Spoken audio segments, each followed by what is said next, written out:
Right now, you might be holding a drink in your hand. Or maybe you are thinking about having one a little later tonight. Either way, what you are doing is one of the oldest things a human being has ever done. It is older than writing, older than farming. It actually goes back even further than human beings themselves. Our relationship with alcohol did not start a few thousand years ago.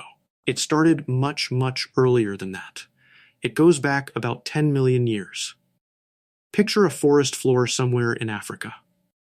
A small primate reaches down and picks up a piece of fruit that had been sitting on the warm ground for far too long. The natural sugars inside that fruit had already started breaking down.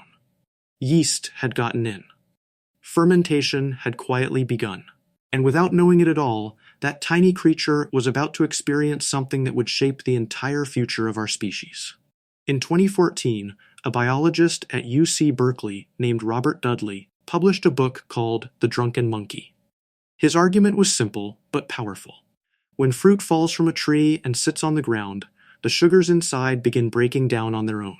Yeast moves in, fermentation starts, and the fruit begins producing small amounts of ethanol.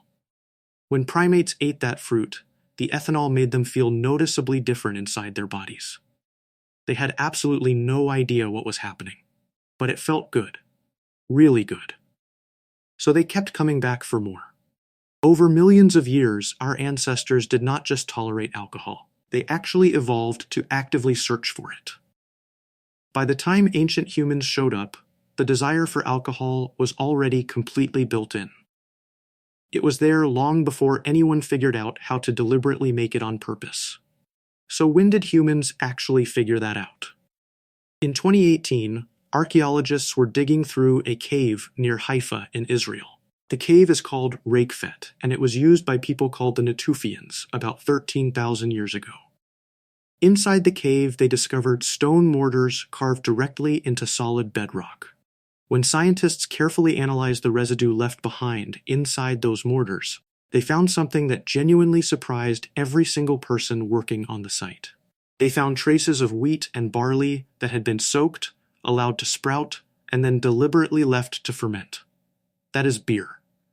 Beer being brewed deep inside a cave 13,000 years ago. But here is the part that makes this discovery truly remarkable. The Natufians were not farmers. They had not invented agriculture yet. They were still hunting animals and collecting wild grain completely by hand from the surrounding land. They did not grow the barley themselves. They found it wild and brought it back. But somehow, without farming or formal knowledge, they had figured out how to turn grain into a drinkable liquid. Think about what that actually means. For a long time, the story went like this. Humans settled down, started farming, built villages, and then discovered fermentation. Alcohol came after civilization. But this cave says the complete opposite. These people were already brewing while still living as nomads. And they were not alone. About 1,000 years later, someone in southeastern Turkey constructed something absolutely enormous. The site is called Göbekli Tepe. Massive stone pillars, some weighing over 10 full tons, were carefully arranged into large, precise circles. Each pillar was carved with detailed images of animals. The whole structure was clearly deliberate, clearly planned, and remains deeply impressive even today.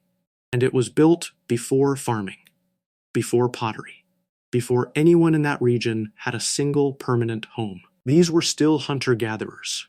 For years, archaeologists genuinely could not explain why nomadic people would organize the effort needed to move 10-ton stones up a hill and carve them with such precision.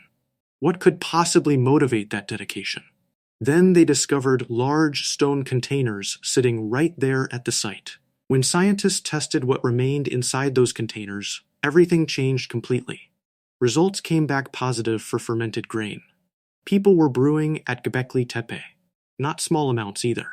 Enough for very large gatherings of people traveling in from across the entire region.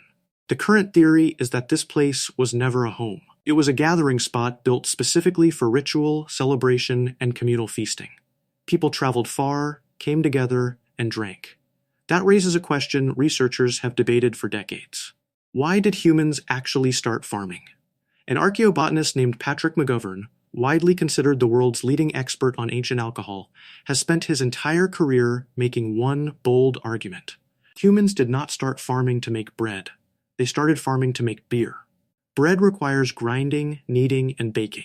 That is a complex and genuinely time-consuming process, requiring serious skill and sustained effort. Beer is far simpler.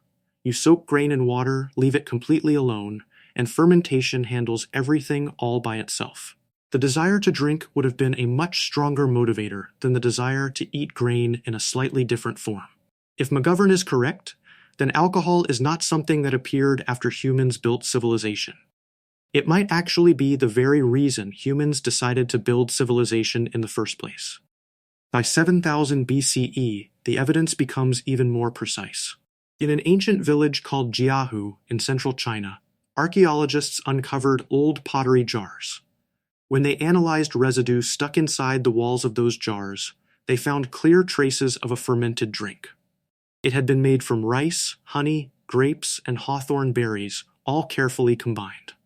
Chemical testing confirmed every single ingredient and the entire fermentation process used to create it. This is the oldest confirmed alcohol recipe ever discovered anywhere in the entire world. And it was not crude at all.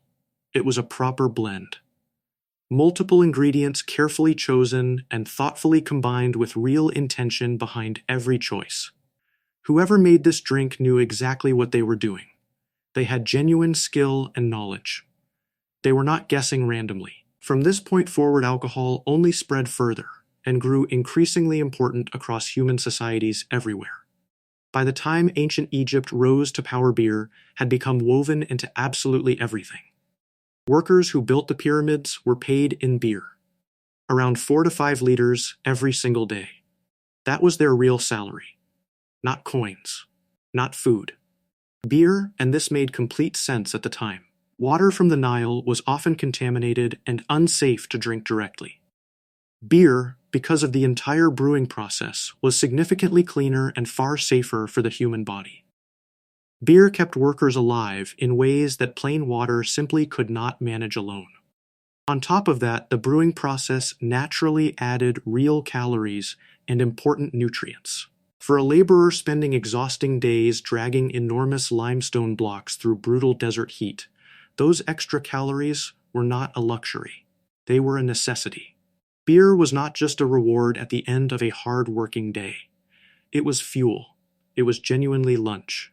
And then there was the deeply spiritual side of everything.